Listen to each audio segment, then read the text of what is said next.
Hi friends, welcome to tech travel Telugu. Friends, 2026 HD roadster 350 ఎవరైనా ఆ vehicle purchase చేయాలనుకుంటే మన ఛానల్లో డెడికేట్గా ఒక వీడియో రికార్డ్ చేసి ఒకసారి ఆ వీడియో చెక్ చేయండి. ఈ వీడియోలో ఆ వెహికల్కి సంబంధించిన ప్రోస్ ఏంటి, కాన్స్ ఏంటి అనే దాని గురించి మాట్లాడుకుందాము. ఫస్ట్ కాన్స్ మాట్లాడుకుందాం. చాలా ఇంపార్టెంట్ కాన్స్ అయితే ఉన్నాయి. ఒక 10 కాన్స్ అయితే నేను అబ్జర్వ్ చేశాను అనమాట. ఫస్ట్ కాన్ విషయానికి వస్తే ప్రైస్ బ్రో, 2,52,000 రూపాయలు పెట్టారు. చాలా ప్రైస్ అయితే ఎక్కువ అనిపించింది నాకు. ఆ ప్రైస్ బ్రాకెట్లో ఇంకా మీకు మంచి మంచి వెహికల్స్ అయితే వస్తాయి కాబట్టి ఇది మీరు కొనాల్సిన అవసరం అయితే ఏమీ లేదు. ఇది చాలా పెద్ద మేజర్ కాన్ అనమాట. సెకండ్ కాన్ విషయానికి వస్తే ఎగ్జాస్ట్ ఏదైతే ఉందో అది కొద్దిగా కిందకి అయితే ఉండిద్ది. చిన్న చిన్న స్పీడ్ బ్రేకర్స్ క్రాస్ చేసేటప్పుడు ఇబ్బంది అయితే ఏమీ లేదు, కానీ పెద్ద పెద్ద స్పీడ్ బ్రేకర్స్ క్రాస్ చేసేటప్పుడు ఆ ఎగ్జాస్ట్ అయితే ఆ స్పీడ్ బ్రేకర్స్ దగ్గర తగిలిద్ది అనమాట. ఇదొకటి మైనస్ అని చెప్పుకోవచ్చు. థర్డ్ కాన్ విషయానికి వస్తే వెయిట్ 184 kgs అయితే ఉంది. కొద్దిగా వెహికల్ అయితే బరువు ఉండిద్ది కాబట్టి అది ఒకసారి మీరు చెక్ చేసుకోండి. నాకు వెహికల్ వెయిట్ ఉండకూడదు అనుకుంటే మాత్రం మీకు ఈ వెహికల్ సెట్ అవ్వదు. ఫోర్త్ కాన్ విషయానికి వస్తే హెడ్ లైట్ కొద్దిగా చిన్నగా అయితే ఇచ్చారు. పెద్దగా తీసుకొస్తే బాగుండేది, ఇంకా బెటర్ విజిబిలిటీ అయితే ఉండేది. బట్ ఎల్ఈడి ఇచ్చారు కాబట్టి ఒక రకంగా ప్లస్ పాయింట్ అయినప్పటికీ చిన్న లైట్ అయితే ఇచ్చారనమాట. సిగ్నల్ లైట్స్ కూడా ఈ వెహికల్లో బల్బ్ ఇచ్చారు, ఎల్ఈడి అయితే ఏమీ ఇవ్వలేదు. అది కూడా మైనస్ అనే చెప్పుకోవచ్చు. ఫిఫ్త్ కాన్ విషయానికి వస్తే చిన్న కన్సోల్ అయితే ఇచ్చారు. సెంటర్లో పర్ఫెక్ట్గా ఫిట్ చేశారు. చూస్తానికి బాగున్నప్పటికీ కన్సోల్ విజిబిలిటీ అయితే డే టైం అంతేమీ ఉండదు. ఎస్డి అండ్ జావాలో సేమ్ అదే కన్సోల్ అయితే యూస్ చేస్తున్నారు అన్ని వెహికల్స్ కి. సిక్స్త్ కాన్ విషయానికి వస్తే పిలియన్ సీట్ అయితే చాలా చిన్నగా ఉండిద్ది. స్ప్లిట్ సీట్ అయితే ఇచ్చారు. రైడర్ సీట్ అయితే చాలా బాగున్నప్పటికీ బ్యాక్ సైడ్ పిలియన్ సీట్ అయితే చాలా చిన్నగా ఉంది. అలాగే గ్రాబ్ రైల్ సపోర్ట్ కూడా ఏమీ లేదు, సైడ్స్ను పట్టుకోవాలన్నమాట. అదొకటి మైనస్ అని చెప్పుకోవచ్చు. పిలియన్ రైడర్కి ఈ వెహికల్ అయితే అస్సలు సెట్ అవ్వదు. సెవెంత్ కాన్ విషయానికి వస్తే వైబ్రేషన్స్. చాలా మందికి వైబ్రేషన్స్ ఉన్నాయా లేదా అని చెప్పేసి ఒక డౌట్ అయితే వస్తుంది. జావా అండ్ ఎస్డి వెహికల్స్లో కామన్గానే మనం వైబ్రేషన్స్ అయితే చూస్తాము. ఈ వెహికల్ అయితే ఇంజన్ పెర్ఫార్మెన్స్ బాగుంది, ఇంజన్ అయితే స్మూత్గా ఉన్నప్పటికీ మీకు 100 క్రాస్ అయిన వెంటనే వైబ్రేషన్స్ అయితే మీరు నోటీస్ చేస్తారు. ఎక్కువ స్పీడ్ అయితే వెళ్ళలేరు సింపుల్గా చెప్పాలంటే. ఎయిత్ కాన్ విషయానికి వస్తే ఇంజన్ హీటింగ్ ఇష్యూస్ ఏమైనా ఉన్నాయా లేదా? ఉన్నాయి బ్రో, ఇంజన్ అయితే హీట్ ఎక్కుతుంది. నేను రైడ్ చేసింది ఎండాకాలంలో కాబట్టి ఇంజన్ అయితే హీట్ ఎక్కుతుంది అనమాట. మీకు లిక్విడ్ కూల్ డివోఎస్ ఇంజన్ కాబట్టి ఇంజన్ అయితే హీట్ ఎక్కిద్ది. కొద్దిగా హీటింగ్ ఇష్యూస్ అయితే ఉన్నాయి ఈ వెహికల్లో. దాని తర్వాత నైన్త్ కాన్ సస్పెన్షన్ అయితే యావరేజ్ అని చెప్పుకోవచ్చు. సూపర్గా ఉంది, ఎక్సలెంట్గా ఉందని నేను చెప్పను.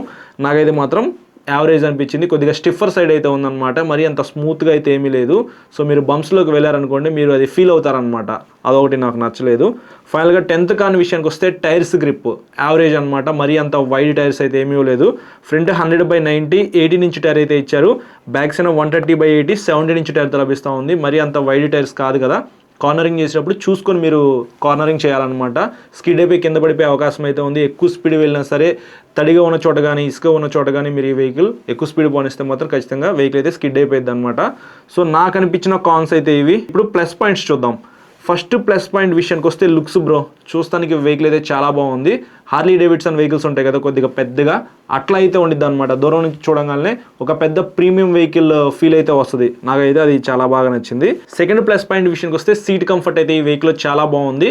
రైడర్ సీట్ కంఫర్ట్ అనమాట. అలాగే మీకు వైడ్ హ్యాండిల్ బర్త్ లభిస్తూ ఉంది కాబట్టి కంఫర్టబుల్గా కూర్చొని మీరు ఈ వెహికల్ అయితే రైడ్ చేయొచ్చు. సోలోగా రైడ్ చేయడానికి నాకు ఒక వెహికల్ కావాలి అనుకుంటే మీరు ఈ వెహికల్ అయితే కన్సిడర్ చేసుకోవచ్చు. థర్డ్ ప్లస్ పాయింట్ విషయానికి వస్తే ఇంజన్ పెర్ఫార్మెన్స్ చాలా స్మూత్గా ఉంది. పవర్ ల్యాగ్ అయితే ఎక్కడా లేదు. నేను రైడ్ చేసినప్పుడు ప్రతి గేర్లో కూడా ఇంజన్ పుల్ అయితే నోటీస్ చేశాను. పెర్ఫార్మెన్స్ బాగుంది, కానీ వైబ్రేషన్స్ అయితే ఉన్నాయి. అలాగే కొద్దిగా ఇంజన్ అయితే హీట్ ఎక్కుతుంది. అవి మైనస్లు అని చెప్పుకోవచ్చు. ఇంకా బ్రేక్స్ విషయానికి వస్తే fourth plus point bro, super ఉన్నాయి. ఫ్రంట్ సైడ్ మీకు 320mm disc brake, back side 240mm disc brake ఇచ్చారు. డ్యూయల్ ఛానల్ ఏబిఎస్కి ఈ వెహికల్ అయితే సపోర్ట్ చేసింది. బ్రేక్స్ పరంగా ఎక్సలెంట్ అనమాట. నాకు బ్రేక్స్ పరంగా ఇబ్బంది అయితే ఏమనిపించలేదు. ఫిఫ్త్ ప్లస్ పాయింట్ విషయానికి వస్తే ట్రాన్స్మిషన్ బాగానే ఉంది. క్లచ్ కూడా పర్వాలేదు, మరీ అంత స్మూత్ ఉంది బాగా హార్డ్గా ఉందని నేను చెప్పను. పర్వాలేదు, మీరు యూజ్ చేసుకోవచ్చు. స్లిప్పర్ క్లచ్ అయితే ఉంది కాబట్టి కంఫర్టబుల్గా మీరు ఈ వెహికల్ అయితే ట్రాఫిక్లో కూడా నడుపుకోవచ్చు అనమాట. సిక్స్త్ ప్లస్ పాయింట్ విషయానికి వస్తే గ్రౌండ్ క్లియరెన్స్ 171mm అయితే ఇచ్చారు. మరీ అంత తక్కువ గ్రౌండ్ క్లియరెన్స్ అయితే ఈ వెహికల్ ఏమీ లేదు. పెద్ద స్పీడ్ బ్రేకర్స్ క్రాస్ అయ్యేటప్పుడు ఇంజిన్ దగ్గర తగలదు కదా అని చెప్పేసి మీరు స్పీడ్గా వెళ్ళిపోవద్దు. బ్యాక్ సైడ్ సైలెన్సర్స్ అయితే తగులుతాయి అనమాట. సో అదొకటి. సీట్ హైట్ 790mm ఇచ్చారు. 5.4 5.5 ఆ హైట్ వాళ్ళు ఈ వెహికల్ని ప్రాపర్గా రైడ్ చేయగలరు. హైట్ తక్కువ ఉన్నప్పటికీ వెహికల్ వెయిట్ ఉంది కాబట్టి మీరు జాగ్రత్తగా మేనేజ్ చేయాలన్నమాట ట్రాఫిక్లోకి వెళ్ళినప్పుడు. ఎయిత్ ప్లస్ పాయింట్ విషయానికి వస్తే 12.5 లీటర్స్ మెటల్ ఫ్యూయల్ ట్యాంక్ అయితే ఇచ్చారు. ఖచ్చితంగా ఇది ప్లస్ పాయింట్ అని చెప్పుకోవచ్చు. వన్స్ ఫ్యూయల్ అనేది ఫుల్ చేసుకుంటే మాత్రం మీరు లాంగ్ అయితే వెళ్ళిపోవచ్చు అనమాట. సింగిల్గా వెళ్ళడానికి ఈ వెహికల్ అయితే చాలా బాగుంటుంది. నైన్త్ ప్లస్ పాయింట్ విషయానికి వస్తే కలర్స్ అని చెప్పుకోవచ్చు. 6 కలర్స్లో మీకు ఈ వెహికల్ అయితే లభిస్తూ ఉంది. మంచి కలర్స్ అనమాట. ప్రతి వెహికల్ కూడా యూనిక్గా ఉండిద్ది కలర్స్ పరంగా చూసుకున్నట్లయితే. ఫైనల్గా 10th ప్లస్ పాయింట్ విషయానికి వస్తే మైలేజ్. ఎకానమీలో రైడ్ చేస్తే 35 to 40 కిలోమీటర్స్ మధ్యలో మైలేజ్ వచ్చే అవకాశం అయితే ఉంది. ఇవి నాకు అనిపించిన ప్లస్ పాయింట్స్ అయితే. కాన్స్ మీరు చూసారు కదా, చాలా ఇంపార్టెంట్ కాన్స్ అయితే ఉన్నాయి. మీకు ప్రైస్ అయితే చాలా ఎక్కువ. సో ఆ ప్రైస్ చూడంగానే మీరు ఆ వెహికల్ అయితే స్కిప్ చేసేసేయచ్చు అనమాట. ఎగ్జాస్ట్ అయితే కొద్దిగా తక్కువ ఉండిద్ది, వెయిట్ ఎక్కువ ఉండిద్ది, చిన్న లైట్ అయితే ఇచ్చారు, హెడ్ లైట్, అలాగే back side pillion seat comfort ఏమీ ఉండదు, ఇంజన్ హీట్ ఎక్కుతుంది, వైబ్రేషన్స్ కూడా ఉన్నాయి. సో ఇవన్నీ ఇంపార్టెంట్ మేజర్ కాన్స్ అని చెప్పుకోవచ్చు. మీకు అంత కాన్ఫిడెన్స్ కూడా రాదనమాట వైబ్రేషన్స్ వస్తున్నప్పుడు, హై స్పీడ్స్ వెళ్ళేటప్పుడు. అలాగే టైర్స్ గ్రిప్ కూడా యావరేజ్ అని చెప్పాను కదా. దీన్ని బట్టి మీరు ఆలోచించుకోండి. చాలామంది ఎస్డీ రోడ్స్టర్ 350 వెహికల్ పర్చేస్ చేద్దాం అని చెప్పేసి అనుకుంటారు. చూస్తానికి బాగుంది, ఖచ్చితంగా చూడగానే కొనేసేయాలి అని అనిపించింది. కానీ మనం స్పెసిఫికేషన్స్ పరంగా చూసుకున్నా, మనం పెట్టే డబ్బులకి మంచి వెహికల్ వస్తుందా రాదా అనే దాని గురించి చూసుకున్నా సరే ఇది వేస్ట్ అని చెప్తాను నేను. ఇదైతే నేను మీకు రికమెండ్ చేయను. దీనికన్నా మీరు ఈ వెహికల్కి పెట్టే డబ్బులతో అదే షోరూంలో ఎస్డీ స్క్రాంబ్లర్ 350 వెహికల్ అయితే ఉండేది. దాంట్లో గ్రౌండ్ క్లియరెన్స్ ఎక్కువ ఉండేది, కొత్తగా కటార్ ఇంజిన్ అయితే ఇచ్చారు, లుక్స్ కూడా చూస్తానికి చాలా బాగుంది.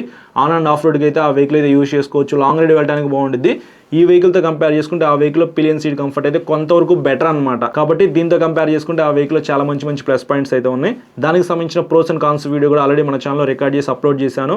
డెడికేటెడ్గా వీడియో కూడా ఉంది, నా రైడ్ ఎక్స్పీరియన్స్ ఏంటి అని చెప్పేసి. ఆఫ్ రోడ్లో రైడ్ చేశాను, ఒకసారి ఆ వీడియో కూడా చెక్ చేయండి. మీరు ఇది కొనుక్కోవాలనుకుంటే కొనుక్కోవచ్చు, ఎందుకంటే ఎండ్ ఆఫ్ ది డేకి అమౌంట్ అయితే మీవి. సో మీకు నచ్చిన వెహికల్ అయితే మీరు కొనుక్కోవడంలో తప్పే లేదనమాట. కానీ పెట్టే డబ్బులకి మంచి వెహికల్ వస్తుందా రావట్లేదా అనేది మాత్రం చూసుకోండి. సో ఇది మాక్సిమం మీకు అర్థమయ్యేలాగా ఎక్స్ప్లెయిన్ చేశానని చెప్పేసి అనుకుంటున్నాను. నచ్చితే లైక్ చేసి మీ ఫ్రెండ్స్ అందరికీ షేర్ చేయండి. అలాగే మన ఛానల్కి సబ్స్క్రైబ్ చేయకుండా చూస్తున్నట్లయితే సబ్స్క్రైబ్ చేసుకుని సపోర్ట్ చేస్తూ ఉండండి. Thank you.